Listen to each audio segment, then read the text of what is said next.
আসসালামু আলাইকুম। সুপ্রিয় শিক্ষার্থীরা, তোমরা সবাই কেমন আছো? আশা করি সবাই অনেক অনেক ভালো আছো। শিগগির অনলাইনে উন্মুক্ত হবে পাঠ্য বই, দেখতে পাবেন সবাই। নতুন শিক্ষাক্রম বাতিলের পর পাঠ্য বই কিছুটা পরিমার্জন ও সংশোধনের কাজ করছে সরকার। এই কাজের জন্য একটি তদারকি কমিটি এবং একটি বিষয়ভিত্তিক কমিটি করা হয়।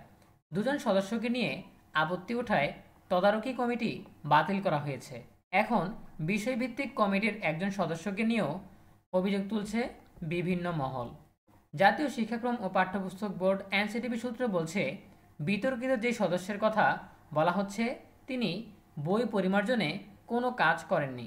পাশাপাশি পাঠ্য বই নিয়ে যে সমালোচনা হচ্ছে তা নিরসনে শিগগির অনলাইনে বইগুলোর পিডিএফ ফাইল প্রকাশ করা হবে, যে কেউ চাইলেই পড়তে পারবেন।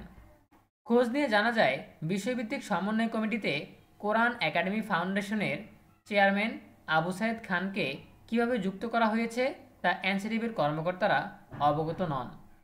তিনি ইসলাম ধর্ম বই পরিমার্জন কমিটিতে থাকলেও এই পর্যন্ত কোনো কাজ করেননি।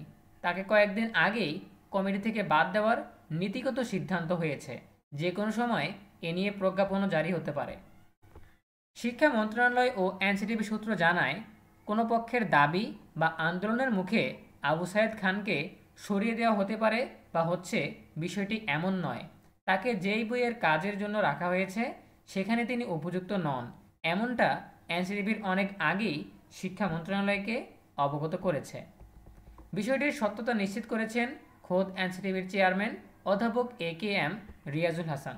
সোমবার 30 সেপ্টেম্বর রাতে তিনি বলেন, আবু সাইদ খান আসলেই আমাদের সঙ্গে কাজ করেননি। যখন আমরা জেনেছি যে তিনি আমাদের বইগুলোর ধারণার বিরোধী, তখন তাকে বিরত রাখা হয়েছে। খসড়া একটা তালিকা তৈরি করা হয়েছিল, সেটা কিভাবে ফেসবুকে প্রচার প্রসার হয়ে গেল তা আমরা জানি না।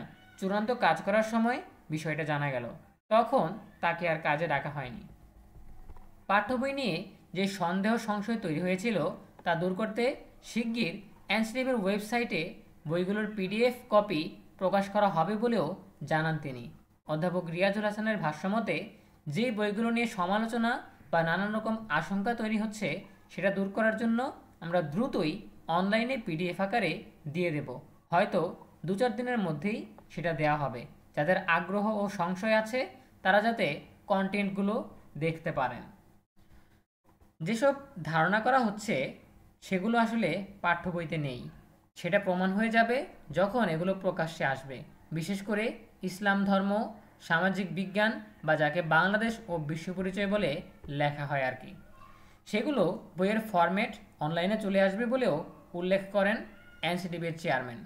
প্রিয় শিক্ষার্থীরা, এই ছিল আমাদের এখনকার আপডেট থেকে আমরা যেটা জানতে পারলাম যে বই পরিমার্জন এবং সংস্কারের কাজ চলছে, এবং আমরা সবসময় দেখি যে 1 জানুয়ারিতে বই বিতরণের পর সেগুলো এনসিটিভির ওয়েবসাইটে পাওয়া যায়।